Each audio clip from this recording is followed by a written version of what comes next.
এই চাচি আসছে টাঙ্গাইল থেকে, উনি হচ্ছে ক্যান্সারের রোগী। তো উনি পুরো বিষয়টা জানে না যে আমার বাসায় আসলে আমি কখনোই কোনো সহায়তা করি না।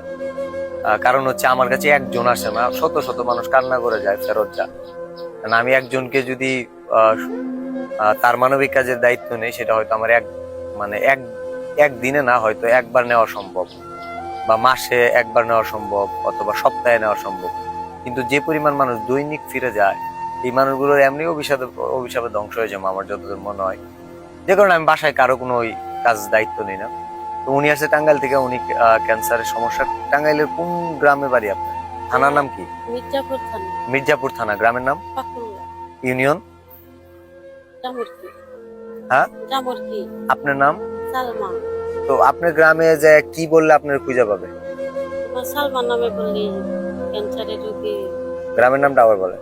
পাকুল্লা। পাকুল্লা। সালমা নামে এক চাচি, হ্যাঁ। ওনার ক্যান্সারের সমস্যা, ক্যান্সারের রোগী। তো ওনার পাশে কেউ যদি দাঁড়াতে চান, মানবিক সহায়তার হাত বাড়াতে চান, ওনার সাথে যোগাযোগ করতে পারেন। মানে আমার কাছে অনেক মানুষজনই আসে মানবিক দায়িত্ববোধের জায়গা থেকে, আমি জানান দিচ্ছি।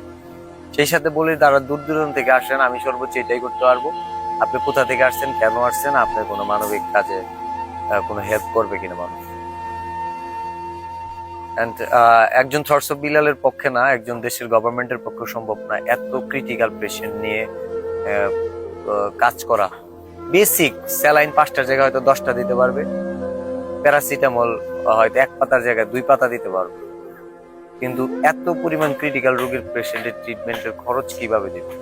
আসলে আমি সবসময় মানুষকে একভাবে বুঝাইতে চাই, মানুষ কেন জানি তাদের হিতাহিত জ্ঞান ভুলে সে আরেক ভাবে ওটা গ্রহণ করে। যেমন 3 মাসে 44 লাখ, এটা বুঝাইছি, এবং আমি ওটাতেই বলে দিছিলাম যদি এটা লোভে পড়ে আসো তাহলে এটা তোমার লোভনীয় বা মনোবাসন, এটা অনুপ্রেরণা না।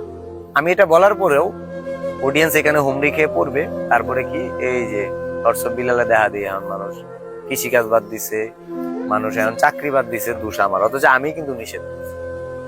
আবার ঠিক একটা কথা বারবার বলি যে মানুষের পাশে দাঁড়াইতে যে আমার দ্বারা কারো যদি উপকার হয়, তার নসিবে যদি তার ভাগ্যে লেখা থাকে, আমি নিজেই ওর দরজায় গিয়া করানোর না, আমার এখানে আসলে কোনো লাভ হবে না। কারণ আমার এখানে অনেক মানুষ আসে, আমি সব স্বাভাবিক ভাবে দেখি। একজন ডক্টরের চোখের সামনে অনেক রোগী দেখা যায়, ডক্টরের কাছে মৃত্যুটাও স্বাভাবিক। তো ঠিক এরকম আমার বাসায় যখন আসে অনেক রোগী, অনেক ক্রিটিক্যাল পেশেন্ট, আমি ঠিক তাদের সম্পর্কে আমার জানার আগ্রহ থাকে না, আমার না থাকার অনেক কারণ আছে। কারণ যতটা রোগী আসে তার অবস্থা শোচনীয়, শোচনীয়, খারাপের থেকেও খারাপ। কেন আমি জানি এই সমাধান আমার কাছে নয়। এখন আমি বলবো, ডক্টর বিলাল সমাধান দিতে পারবেন, আল্লাহর কাছে চান কোনো না কোনো উছিলার মাধ্যমে আপনার যেন এই বিপদ থেকে আপনার মুক্তি পান, আপনি যেন দোয়া রইল।